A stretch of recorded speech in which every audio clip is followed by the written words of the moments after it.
জুলাই আন্দোলনে আমি শরীক হয়ে কেউর উপকার হয়েছে, কেউর অনেক বড় ক্ষতি হয়েছে। যেরকম আমার অনেক বড় ক্ষতি হয়েছে, আপনি দেখছেন আমাকে কতগুলো গুলি লাগছে।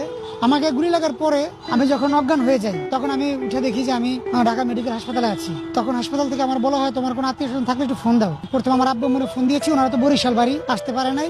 পরে আমি আমার শ্বশুর শাশুড়ি ফোন দিয়েছি, আমার ওয়াইফরে ফোন দিয়েছি। তো তারা সবাই মনে করছে মারা গেছে। কারণ যেহেতু আমি ফোনটা দিইনি, আমার পাশে কেউ দিয়েছে, বলছে গায়ে গুলি লাগছে, আপনারা যদি একটু যোগাযোগ করতেন আসতেন। ওনারা কেউ আসে না, রক্ত লাগবে। তো ওনারা ফোন কেটে দিচ্ছে। নেক্সট ফোন দেওয়ার পর একটা সময় ওনারা বলে, আমার তাহলে চিনি না।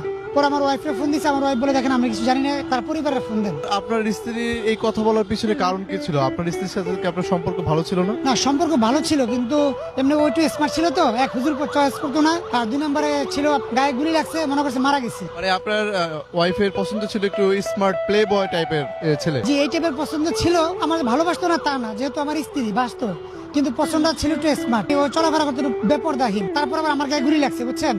অনেকে বলছে আপনার স্বামী তো অজ্ঞান হয়ে আছে, অনেকক্ষণ ধরে গায়ে গুলি লাগার কারণে আপনি আসেন। সে আর আসে নাই। ওই যে গুলি লাগার পর থেকে এখন পর্যন্ত সে আর আমার কাছে আসে নাই। শুধু আমার মেয়েটা দেওয়ার জন্য আসছে, মেয়েটা দিয়ে সে চলে গেছে।